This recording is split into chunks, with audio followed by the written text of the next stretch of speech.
In our next few examples, we're going to look at nonlinear inequalities. That would be an inequality that has a nonlinear expression on one or the other side or on both sides. In our first example here, what we can see is this is nonlinear because the left side of the equation has a quadratic expression. We have an x squared minus 6x plus 7. So when we think about graphing that, because we are going to solve these graphically, we have y equals x squared minus 6x plus 7 as the graph for the left side. And I've actually provided the graph here, and you can see we've got a graph of a parabola. Whenever you have y equals x squared minus 6x plus 7, we've investigated parabola graphs before, and that's what we get when we have a quadratic equation.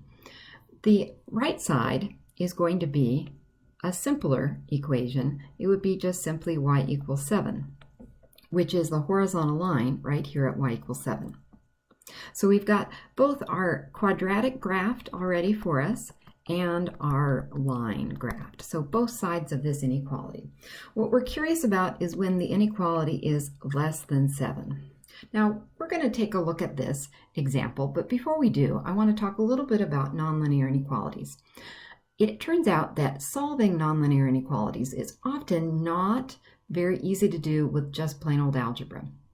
You can sometimes do it, but you have to consider multiple things, and it becomes a little confusing. The good news is that we're going to use graphs, and when you use graphs, solving a nonlinear inequality is basically the same as solving a linear inequality. So the technique we've been doing with linear inequalities will work just fine here. We want to think about how the graphs look related to each other in the graph. Where is the left side above or below the right side? Okay, so in this example, we have a left side that is specifically a parabola. So we've got this left side that's a parabola, and then we've got the right side, which is a horizontal line. And what we want to know is where is that parabola less than the horizontal line? Less than means lower than. So when we look at this graph, the parabola is lower than or below the horizontal line in this dipped region of the graph that I've just shaded. When we solve this, we don't just want to look at and say it's this region. We want to be very specific. What about that region? And remember, what we're doing is we're solving for x here. So we want to know the x values in that region. So when we think about kind of imagining where we are on the x-axis through here, the x-axis, not the y-axis, we're trying to solve for x. The lowest value would be here at 0, and you can see that from the intersection point here, 0, 7. Our lowest x value is 0, and our highest x value is 6, again from the intersection value. So we've got a region here from 0 to 6 that would contain our solutions. We would want to write an infinite number of solutions in a solution set using interval notation. So the solution set here would be all numbers from 0 to 6. We always start with the left side and move to the right side. Because this is a strict inequality, that's a less than, we do not want to include the endpoints because we don't want the parabola to be equal or on the line. We want it to be below the line. So we're going to use parentheses on both sides. Remember, a parenthesis means you go right up to the number but do not include it. Do not include it. So this would be my solution set for that inequality where I have the less than.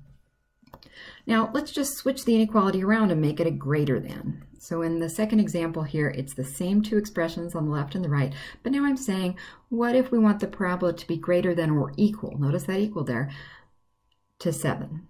Well, in that case, we want the parabola to be above 7 or on the line. In our graph, there are two regions where that happens. They're separate. They're on the edges. Because there's two regions, we're going to have a solution set made up of two intervals. So the solution set, once again, is going to be regions of the graph, but we want the x regions. So when we think about this area, we're talking about the x-axis going to the left side of 0.